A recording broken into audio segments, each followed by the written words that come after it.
Crystal chandelier hanging over my head, the sweet echo sound of the mansion's dread.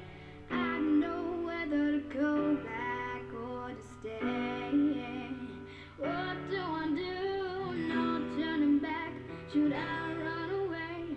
Everyone thinks I'm insane. Going back would be wrong anyway. What do I do?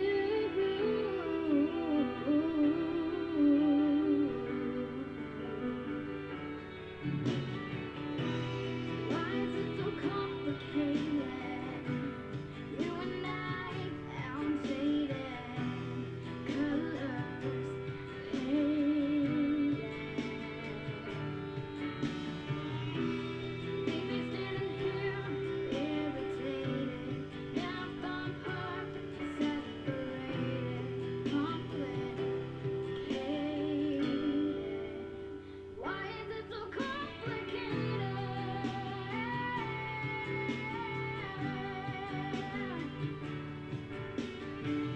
I'm so ashamed right now.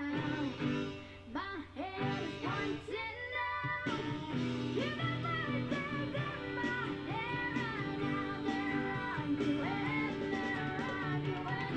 Now I'm standing in an empty room, wondering what to do. If I go on my ride, should I say goodbye, goodbye? Why is it so complicated? You and I outdated, colors faded. Baby standing here, irritated. Now I'm apart, separated, complicated. Why is it so complicated?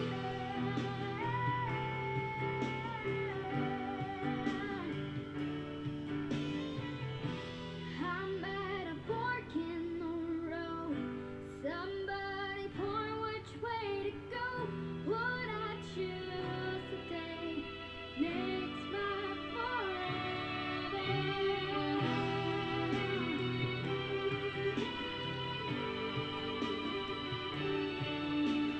What do I do? Why is it so complicated? You and I outdated, colors faded. Crystal chandelier hanging over my head, the sweet echo sound of the mansion's dread. I know whether to go back or to stay. I'm so ashamed right now. My head is pointing now. You know voices in my head right now. They're arguing. Why is it so complicated? You and I outdated, colors faded. Baby standing here, irritated. Now apart, separated, complicated. Why is it so complicated?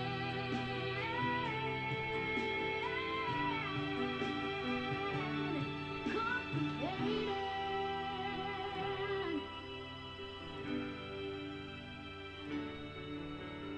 What do I do?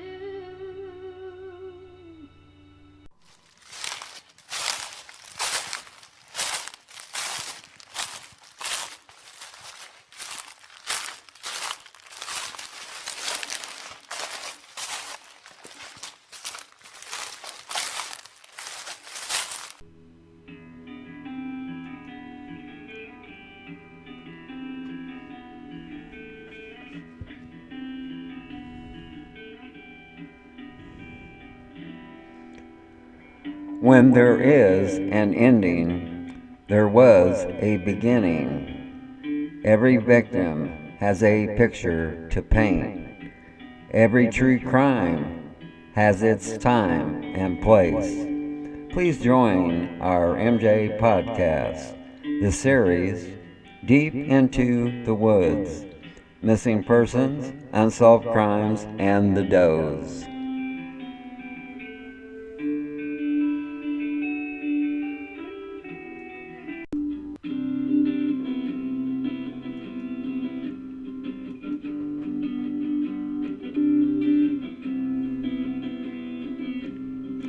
Welcome, folks, to our MJ podcast, the series Deep into the Woods, Missing Persons, Unsolved Crimes, and the Does.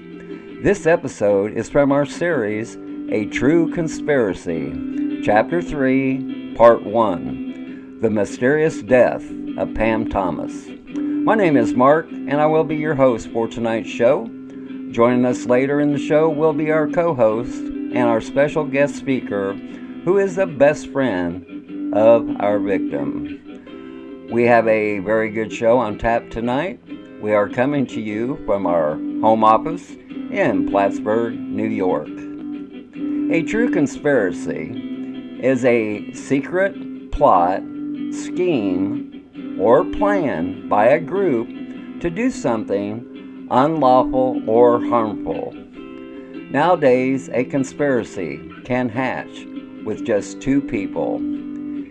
It seems suicide is the new homicide because, in several ways, it's a quick fix. Because of these methods, during the years, several cases have been overturned from suicide to homicide, and accidental deaths have been overturned to homicide or to undetermined. On April 2nd, 2015, in Montgomery, Texas, 50-year-old Pam Thomas was discovered dead by her husband, Roy Thomas, in their bedroom. Pam Thomas was a mother of two daughters, and Pam had one grandchild. Pam's daughters was from a previous marriage, so Roy is their stepfather. The time Roy gave to police when he discovered Pam's body, and to the time when Roy placed the 911 call, 14 minutes had passed. Police determined that Pam Thomas died from a self-inflicted gunshot wound to the right temple. The path of the gunshot wound is from right to left, slightly front to back, a slight downward position when the body was in the anatomic position, which means Pam Thomas was standing. The appearance of the range of fire is tight, contact based upon the presence of soot and powder in the margins and depths of the wound and the appearance of the wound. The victim, Pam Thomas, had several different new and old contusions on different parts of her body. What I find telling is no drugs or alcohol were found in Pam Thomas's system. The experience I have with true suicides, the victims always has something in their system to help them along. The victims' parents, Nancy and Dave Hunsaker, and several of Pam Thomas's friends don't believe for a minute that Pam took her own life. They know the history of the marriage between Pam and Roy Thomas, including the separations and the travel during these separations. The truth of the matter is, even though Pam's marriage was having problems, she had no problem leaving her husband. Pam Thomas was disappointed in the broken promises, but she wasn't depressed about it. From all indications, Pam Thomas didn't have a reason to take her own life. The family and friends have been legally refused access to certain info concerning the suicide, when in reality, since it was ruled a suicide, there is no open investigation, so the family by law are entitled to have the info they requested. The Conroe, Texas Police Department Detective E. Davis is the lead investigator of the so-called suicide. There are other red flags in the case of suicide. It will be revealed the biggest mistake of all that police made in determining it was a suicide. Let's take a pause for the cause, and when we return, joining me on the show will be our co-host, Miss Cali, and our special guest, Kathy, who is Pam Thomas's best friend and the family spokesperson for the victims' parents, Nancy and Dave Hunsaker. We will be back in a moment.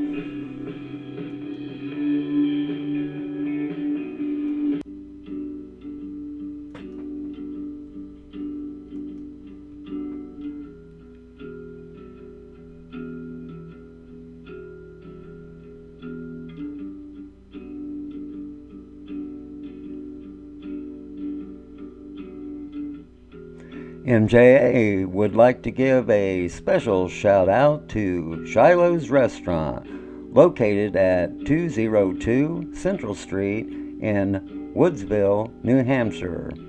MJA and groups like ours have eaten there several times. The food is excellent and they serve alcohol. The service is Class A and the prices are fair. It has a great atmosphere and it's kid friendly. Once again, that's Shiloh's Restaurant, located in Woodsville, New Hampshire. Please check it out.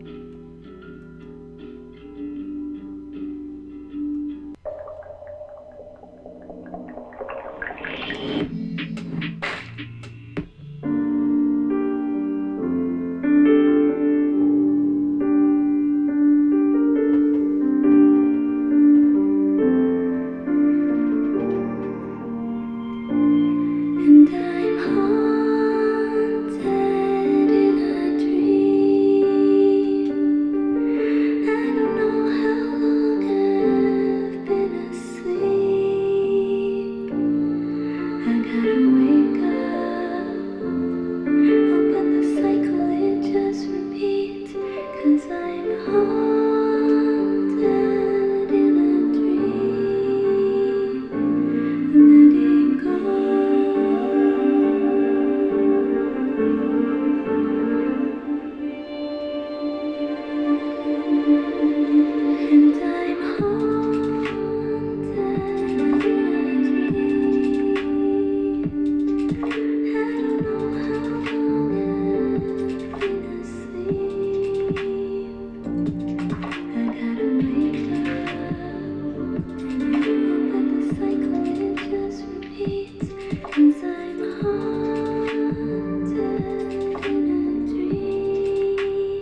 Welcome to our MJ podcast, the series, A True Conspiracy, Chapter 3, Part 1, The Mysterious Death of Pam Thomas.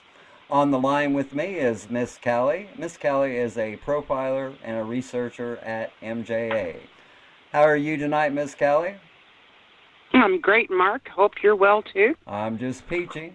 And also joining us on the show is our special guest, Kathy, who is Pam Thomas's best friend and family spokesperson for the victims' parents, Nancy and Dave Hunsaker. How are you doing tonight, Kathy? I'm well, enjoying the fall weather. Well, it's snowy and cold here. Oh, wow. Yeah. No, we just have fall here. Okay. And Kathy, can you please tell our listeners how long you've known Pam Thomas? I met Pam in 1980 in high school. I had moved to California from Illinois, and she was my first friend that I made. So probably first day of junior high, our junior year of high school, I met her in our social studies class. So Okay. I've known her a long time. Okay. And did Pam work? Yes. Pam was a registered dental hygienist, RDH. She, right after high school, she went to college and got her dental hygiene. And so she was a registered dental hygienist, and she did that for her. That was her whole career from the time she had got out of college all the way until she died. Okay. And can you tell us what kind of person Pam was? Well, if you could picture who the nicest person in the world would be, that's Pam. She's super kind, very sweet, loving, good Christian, just nice. Like people like, oh my gosh, the nicest nice. Like since she's passed away, we were talking with her mom and my other friend Patty, who's a good friend. We've known her all the way since high school too. And, you know, that is the way you describe Pam. Just very kind, loving, giving, good friend, nice person, very nice person. Okay. And was Pam close to her mother? Yes, she was close to both her parents and her brother. They were her mom, her dad, and she had one younger brother, and they've always been a very close-knit family. And was Pam close to her daughters and her grandchild? Yes. Now, she had just recently become an empty nester within the couple years before. So her one daughter was away at college, and her other daughter was newly married with a baby, but she was close to them. Okay. And now let's get into Pam's untimely death. Kathy, in your honest opinion, what did you think of Roy Thomas before Pam's death? So Pam and I knew each other in California, and she moved to Texas years before with her first husband, and that's where she raised her kids. So I only met Roy one time. He didn't usually come back to California with her when she would come visit her parents, and she always would see me when we were back. But only one time did I meet him. So it's very vague. He was okay, just seemed like a decent guy as a fireman. And but when I started to think not so great of Roy was once Pam had left him the first time, and she told me she was afraid of him, and things like that were going on. So I started to just ruffle my feathers a little bit about what kind of person he might be. Okay.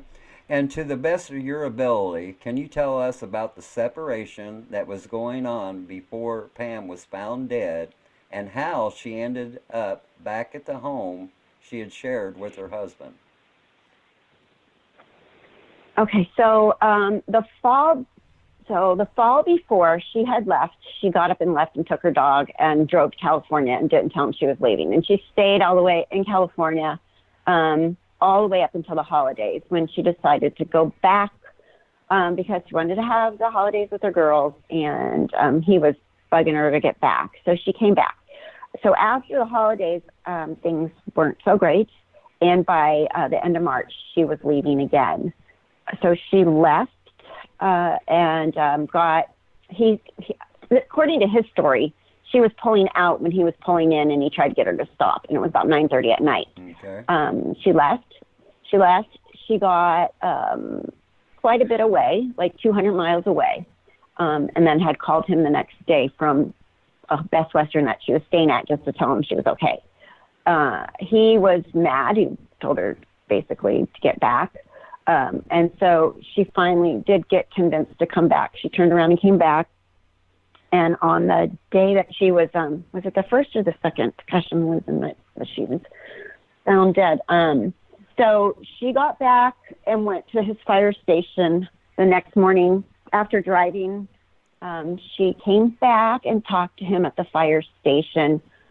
He says she was talking crazy. So then she went home. I guess it was about an hour drive to get back home. She went home. He had told her, according to Nancy, Pam's mom, he told her to get back because they had a birthday party planned for the two grandchildren. He had a grandson, and Pam had the granddaughter. So her step-grandson, his step-granddaughter. And so he told her to get back, and she could leave after the party. They had a party planned, and she was not going to ditch him for the party. She'd get back. So she came back that morning and saw him at the fire station, went home, called him, said, I'm okay, I'm going to lay down. Laid down, went to sleep. That was about 6 a.m. And then he went golfing. He got off work and he went golfing because, everybody golfs when their wife's going crazy or whatever he wanted to say she was doing. And so then apparently he got home at noontime, and that's when he found her deceased. Okay. And can you tell us when and who notified you that Pam Thomas was dead? Yeah, our good friend Patty was the one that somehow, I was in a training, so my phone was off. And when I went on a break, I looked and my phone was blowing up. So my daughter was trying to call me. My friend Patty was trying to call me. Our other friend from high school, Paul, was trying to call me. And so Patty she was trying to call so many times I didn't answer. She hated it, but she left me a voicemail telling me that Pam had passed away. And I was like, whoa, what? So, that's how I found out. It was through the voicemail, and I called her Patty right back. Okay. And when you first heard that your best friend's death was ruled a suicide, what did you think? I said, no way. Right away. There was no way. Immediately, I said, no way. That's impossible. In fact, I was staying at a hotel, and as soon as I got out of my training that day, I was on the phone trying to get answers, trying to find out what happened, trying to call the right police department that had to do with it because I wasn't positive which department would have, and I tracked down all the way to where we were supposed to call. The investigators were in Conroe. So I started with, because Pam used to live in Spring, so I started in a couple different areas, just kind of flustered, trying to figure out who I could talk to. Okay. You mean from the law enforcement, you contacted one of them? Is that what you mean? Yeah. Okay, so I couldn't get through to them, and I was going to be in a training all day the next day. So Patty, our friend Patty, actually wound up calling the detective, Eddie Davis, that day for me because they worked business hours, and I was in a training all day on business hours for this whole week. So Patty wound up calling him. Okay. Mm-hmm. And do you know who owned the death gun? So when I talked to the detective, Eddie Davis, he told me it was their gun. Pam's mom said that Pam and Roy both had guns, and that Roy had a gun underneath his side of the mattress as well. Okay. And can you tell us what caliber the death gun was? So I have, when I asked for the records, the Montgomery County Forensic Service Department, they sent me, this chain of custody form, and all it said was Exhibit 1, Quantity 1, and it looks like it says G8K kit. But no caliber. Doesn't say anything about that. Okay. And can you tell us if a GSR test was done on Pam's hands to see if she had even fired a gun? As far as I know, it was not. When you read the autopsy, her hands were not bagged. I asked the detective when I got a hold of him last year. I actually called him again, and I said, "What about the gun residue?" And he he changed it to when I was talking to him, he changed the subject and said, well, their fingerprints are going to be on the gun. It's their gun. So I've never gotten a straight answer of that, and I've not seen anything in all the paperwork that I requested that says what the results of that were, if there was even done. Okay. And when you first heard that Pam shot herself in the right temple and the bullet exited the left, what did you think of that? She's left-handed. I said, and Pam isn't ambidextrous at all. She's very left-handed. I've talked to her coworkers who used to work with her, other dental hygienists. That actually, weird coincidence. This good friend of hers, very good friend of hers that she knows through work. Her mom and my mom grew up together in Kentucky. So I'm in California. Connie's in Texas. Her aunt and my mom were best friends since kindergarten. They're in their 80s now. Uh-huh. So very strange. So as soon as I put two and two together, my mom told me, Connie, right, friend Ruthie, thinks that Pam was murdered too. And I said, who, what? Anyways, I'm kind of going off a little bit. But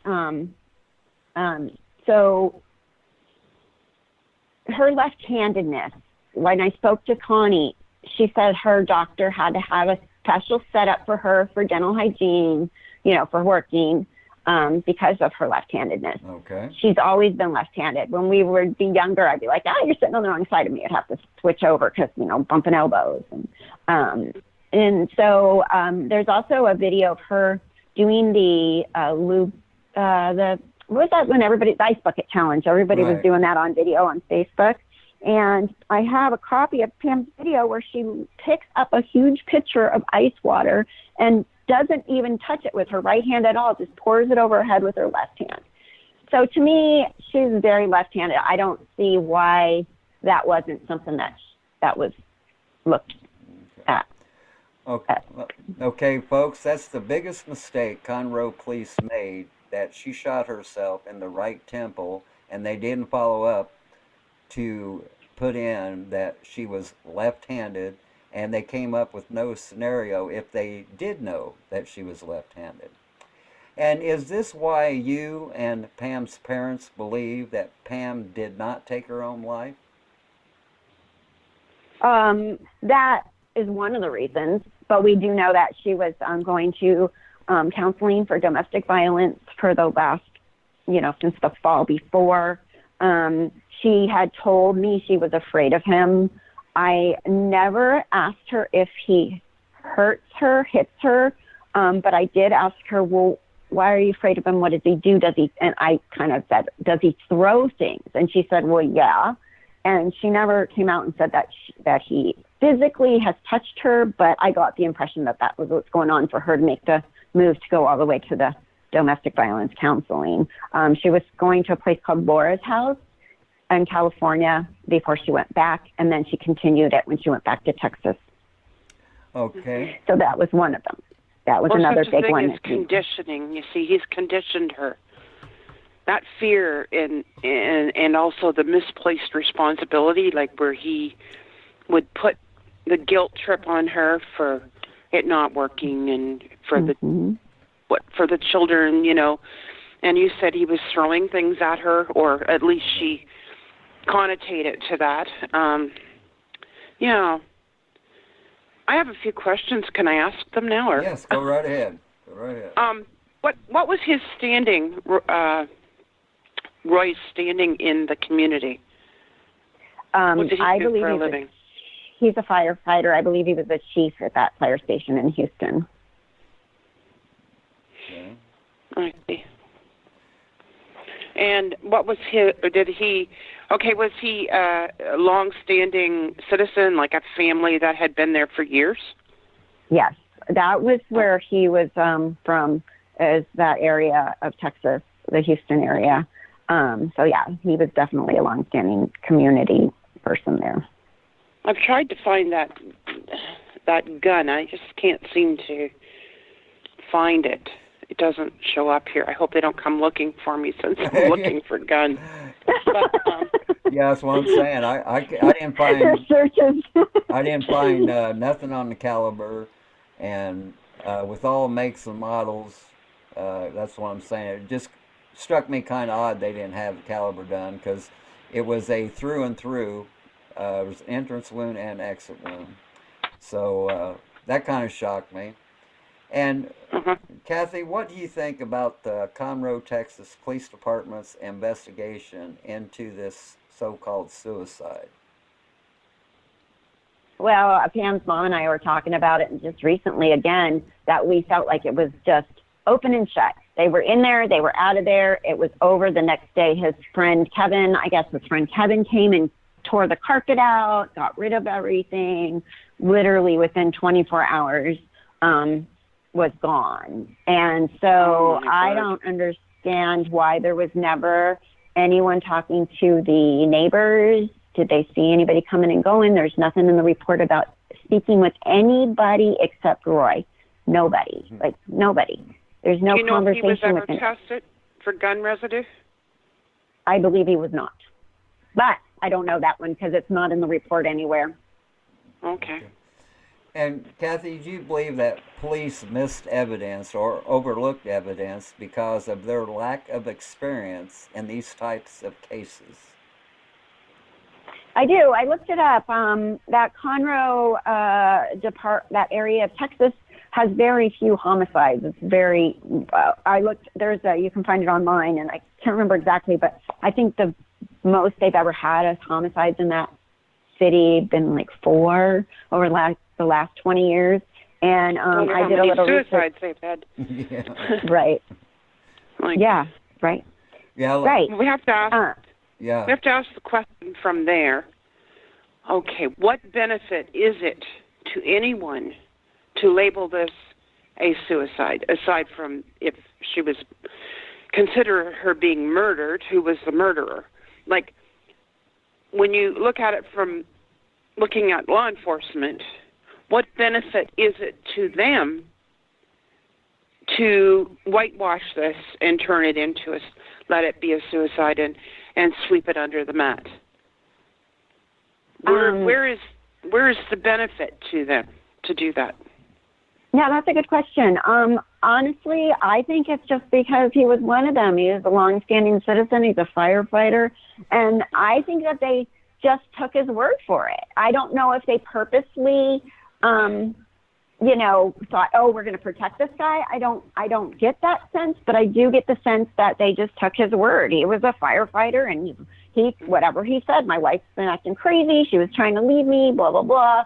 And she came back. I just think they just took his word for it. They didn't interview anybody else but him. And it's Monroe. You said Monroe County? Conroe, C-O-N, Conroe. Conroe? Yeah. Mm-hmm. That's the name of the town, I believe. Yeah, Conroe. What I'm getting at is, what is it known for, that area? It's outside of Houston. I don't really know. Yeah, it's one of the suburb. Well, I call it a suburb of Houston. There's a lot of little towns outside. Oh, okay. So it's like a real estate dream come true.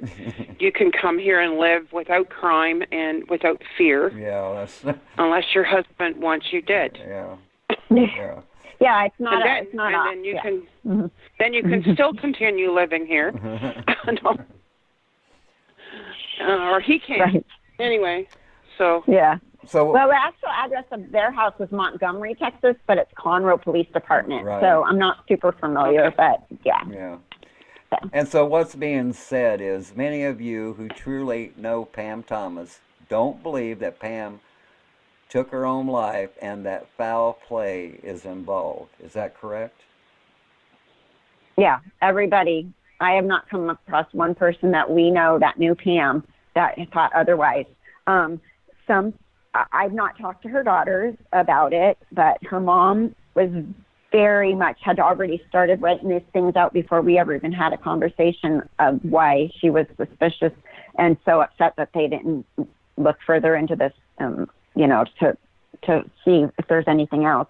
And basically, the last time I spoke with Eddie Davis, the police officer, detective there, he said, I understand everything was a little weird. I understand that you feel like you don't have any answers. I understand there was a big insurance policy taken out right before she died. I get that. All this stuff, all this stuff looks suspicious. I get it. I understand, but you can't, how did he word it? He said, but you can't argue with the science of it, the science of the blood splatter. So that's why I said, how much experience with homicide does he have? I looked him up.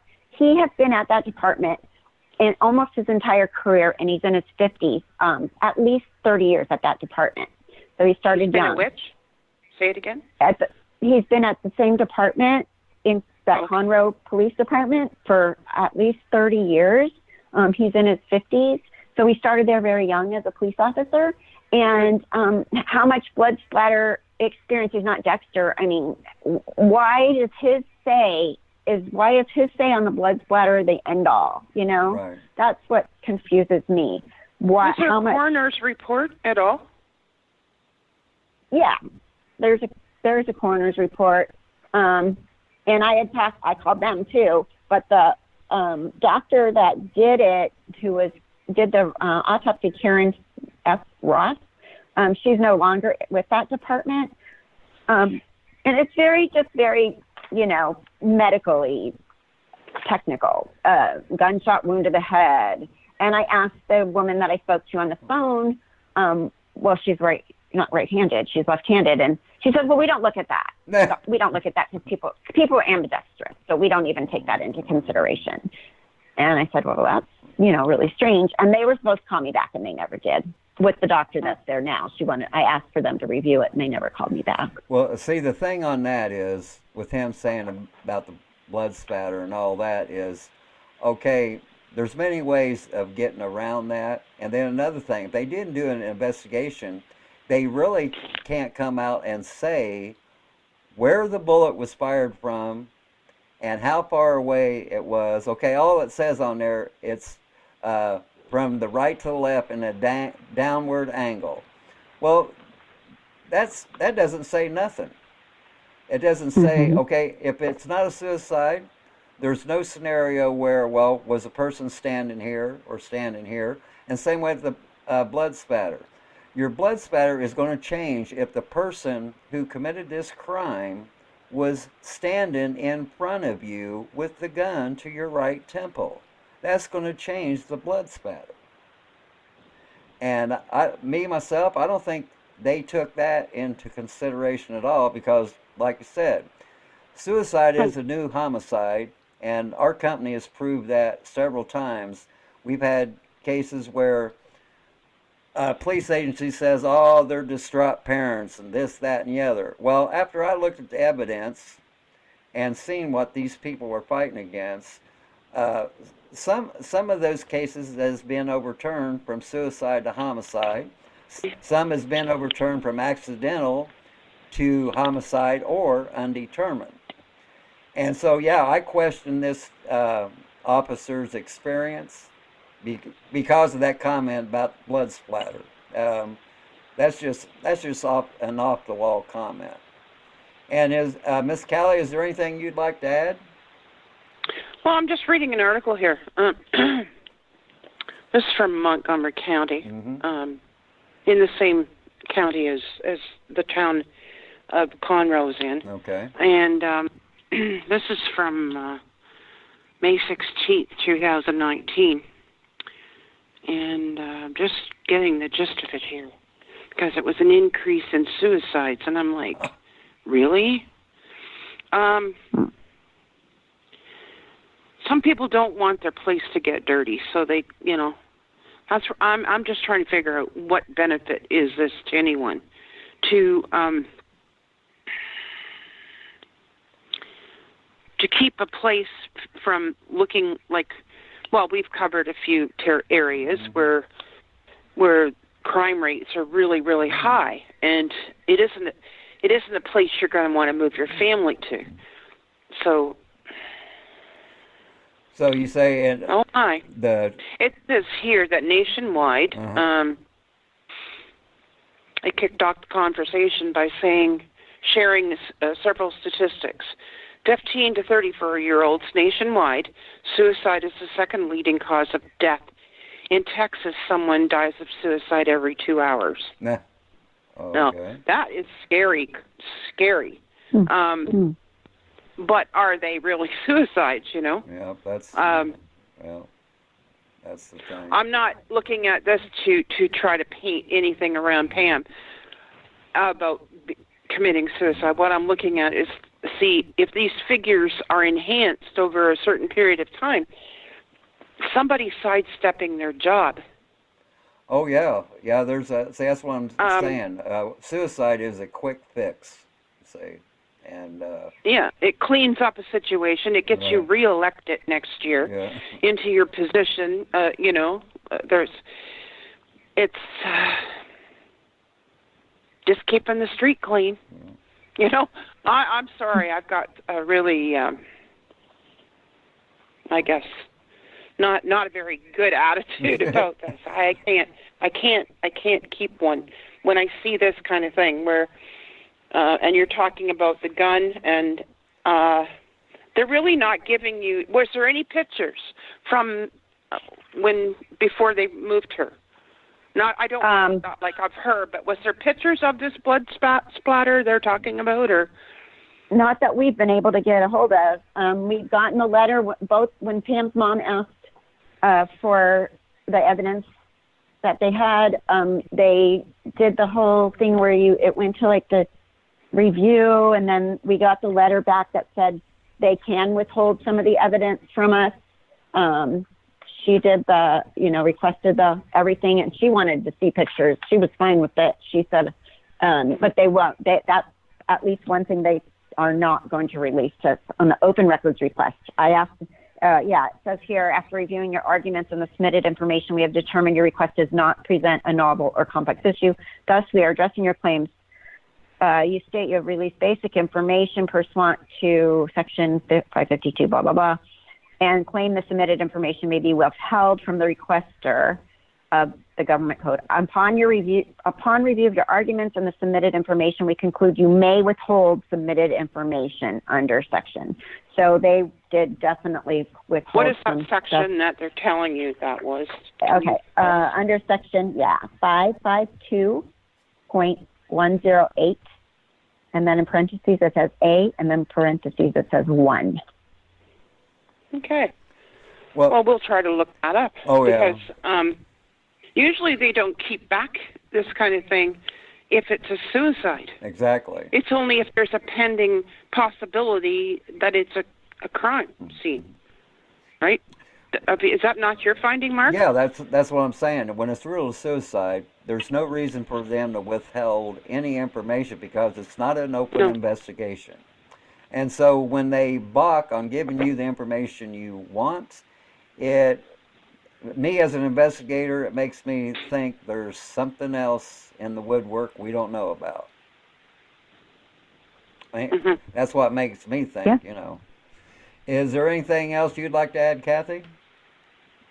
Well, just that I do know that they took a piece of the drywall, so that would have been in evidence where the bullet was found. It was in the wall across the room at 5'6" high. Pam's 5'4", right? Which I don't know, you know. And then one of the big things that I would like to know is when he went golfing, why isn't there any kind of statement from the golf course, receipts for going golfing? Where's that stuff? Like, he left work, went golfing for 6 hours, then came home and found her dead. Did anybody review any cameras of him at the golf course? Did he have a receipt from being at the golf course? Is there any neighborhood cameras where his car came and went maybe while he was supposedly on the golf course? Or somebody, like, nobody even brought up the possibility of an intruder, you know, which I don't believe would have been an intruder. But at the same time, when you know somebody very well and you find them dead and no suicide note, and she's 50 years old and she's been through life and has stuff to live for, you know. And she was going through a separation. And she was going to domestic violence counseling, and she was afraid of him. Had she called the police previously about this abuse? Like, did she report this? I don't think so. Pam's pretty private, and I think that her mom was telling me soon before this happened, she had broken her foot or something, and she said she fell down the stairs. Pam's mom had suspicions that maybe he had pushed her, but no, Pam never came out and said this. I think she really wanted to protect her kids from knowing that she was struggling too. And so she didn't really talk to a lot of people, but she did talk to some good friends, and everybody that her closest friends there and here knew that she was, going through a tough time with him. So. But I mean, is there any way that, sorry? Go ahead, Mark. Go ahead, Callie.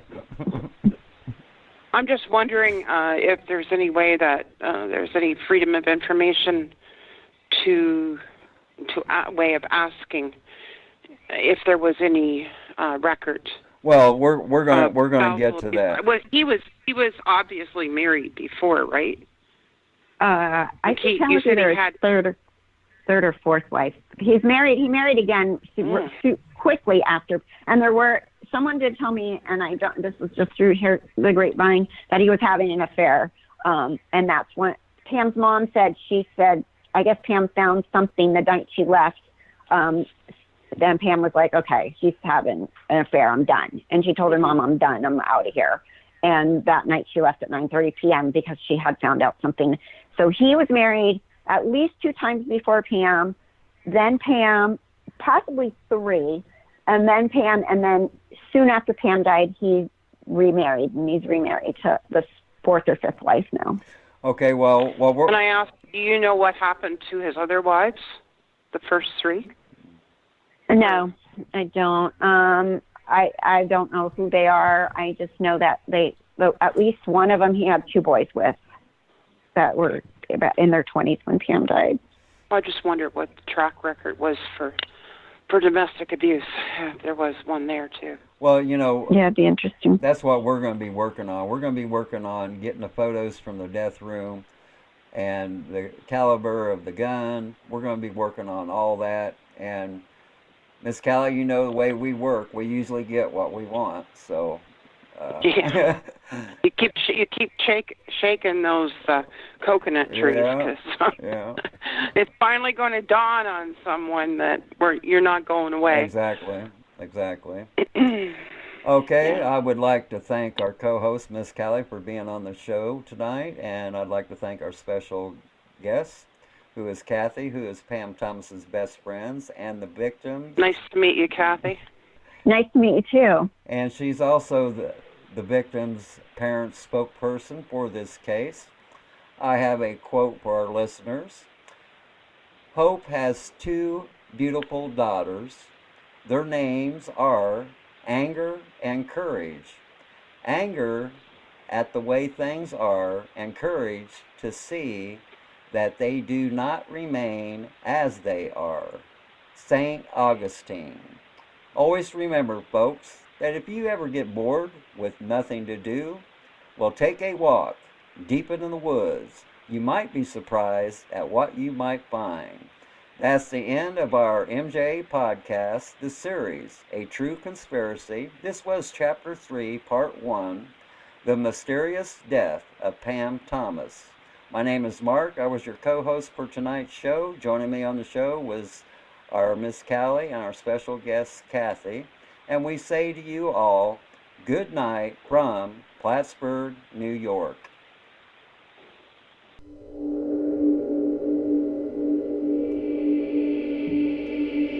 All my friends are heathen, take it slow.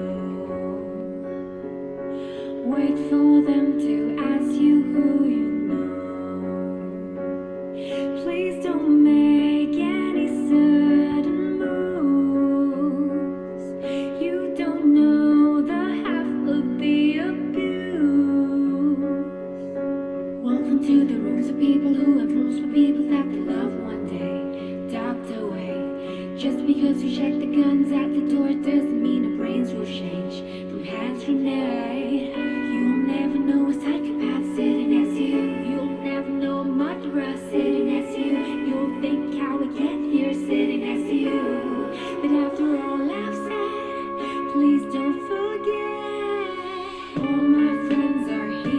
take it slow.